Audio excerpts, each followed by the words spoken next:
औज़ुबिल्लाहिमिनश्शैतानिर्रजीम बिस्मिल्लाहिर्रहमानिर्रहीम। Boy world के दोस्तों अस्सलाम वालेकुम। मैं हूं शर्जील अशरफ और आप देख रहे हैं ब्राइट वर्ल्ड।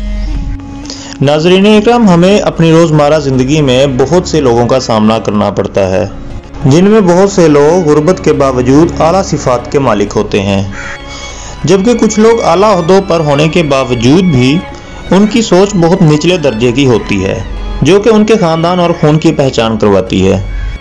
नाज़रीन, इसी तरह का एक वाक़या उस वक़्त पेश आया जब सुल्तान महमूद गज़नवी ने दरबार लगाया हुआ था। वाक़या कुछ यूँ है कि दरबार में हज़ारों अफराद शरीक थे, जिनमें औलिया, कुतुब और अब्दाल भी शामिल थे। सुल्तान महमूद ने सबको मुखातब करते हुए कहा कि ऐसा कौन सा शख्स है जो मुझे हज़रत खिज़र अलैहिस्सलाम की ज़ियारत करवा सकता है। सब खामोश रहे। दरबार में बैठा एक गरीब देहाती खड़ा हुआ और कहा कि मैं ज़ियारत करवा सकता हूँ। सुल्तान महमूद ने शर्त पूछी तो गर्ज करने लगा, 6 माह तक दरिया के किनारे बैठकर चिल्ला काटना होगा, लेकिन मैं एक गरीब आदमी हूँ, मेरे घर का खर्चा आपको उठाना पड़ेगा। सुल्तान महमूद गज़नवी ने शर्त मंजूर कर ली और उस शख्स को चिल्ला के लिए भेज दिया गया और घर का सारा खर्चा बादशाह ने अपने ज़िम्मे ले लिया। 6 माह बाद सुल्तान महमूद ने इस शख्स को दोबारा दरबार में हाजिर किया और पूछा तो देहाती कहने लगा कि कुछ वज़ाइफ उल्टे हो गए हैं जनाब, और लिहाजा मुझे 6 माह मज़ीद लगेंगे। 6 माह गुजरने के बाद सुल्तान महमूद गज़नवी ने दोबारा दरबार लगाया और दरबार में हज़ारों अफराद ने शिरकत की। इस शख्स को दरबार में हाजिर किया गया और बादशाह ने पूछा मेरे काम का क्या हुआ। ये बात सुनकर देहाती कहने लगा, बादशाह सलामत, कहाँ मैं गुनाहगार और कहाँ हज़रत खिज़र अलैहिस्सलाम। मैंने आपको झूठ बोला, मेरे घर का खर्चा पूरा नहीं हो रहा था, बच्चे भूख से मर रहे थे, इसलिए ऐसा करने पर मजबूर हुआ। सुल्तान महमूद गज़नवी ने अपने एक वज़ीर को खड़ा किया और पूछा कि इस शख्स की क्या सज़ा होनी चाहिए। वज़ीर ने कहा कि सर, इसने आपके साथ झूठ बोला है, लिहाजा इसका गला काट दिया जाए। दरबार में एक नौरानी चेहरे वाले बुजुर्ग तशरीफ़ फरमा थे। कहने लगे कि बादशाह सलामत, इस वज़ीर ने बिल्कुल ठीक कहा है। बादशाह ने दूसरे वज़ीर से पूछा, आप बताओ इसके साथ क्या मामला किया जाए। तो इस वज़ीर ने कहा कि बादशाह सलामत, इसने आपके साथ फ्रॉड किया है, इसका गला नहीं काटा जाए बल्कि इसे कुत्तों के आगे डाल दिया जाए ताकि ये जलील होकर मरे और इसे मरने में कुछ देर वक्त लगे। तो दरबार में बैठे इसी नौरानी चेहरे वाले बुजुर्ग ने कहा कि बादशाह सलामत, इस वज़ीर ने बिल्कुल ठीक कहा है। सुल्तान महमूद गज़नवी ने अपने प्यारे गुलाम अय्याज़ महमूद से पूछा, आप क्या कहते हैं अय्याज़।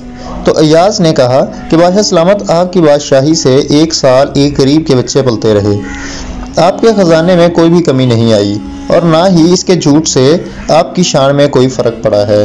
अगर मेरी बात मानो तो इसे माफ़ कर दो, अगर इसे कत्ल कर दिया तो इसके बच्चे भूख से मर जाएंगे।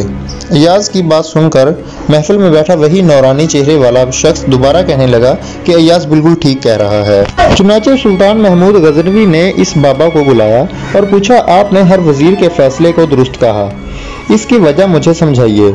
बाबा कहने लगे, बादशाह सलामत, पहले नंबर पर जिस वज़ीर ने कहा कि इसका गला काट दिया जाए वो कौम का कसाई है और कसाई का काम होता है गले काटना, इसलिए इसने अपना ख़ानदानी रंग दिखाया और गलती इसकी नहीं बल्कि आपकी है कि आपने एक कसाई को वज़ीर बना लिया।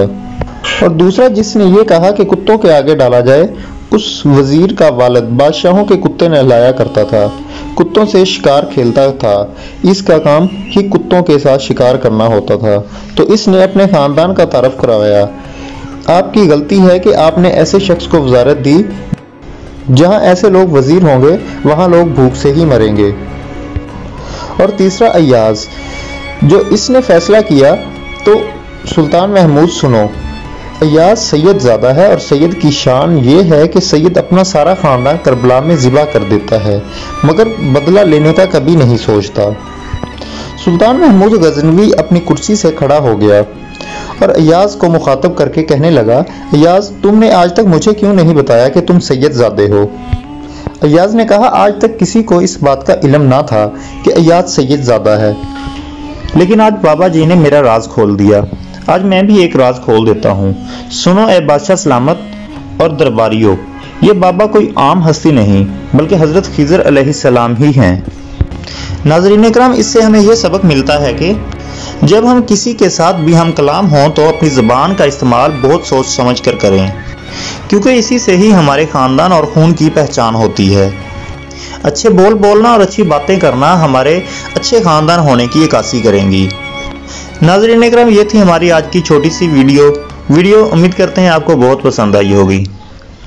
अब तक के लिए इतना ही। अपना और अपने गिरदनवा के तमाम दोस्तों का बहुत ज़्यादा ख्याल रखिएगा। अल्लाह हाफिज़।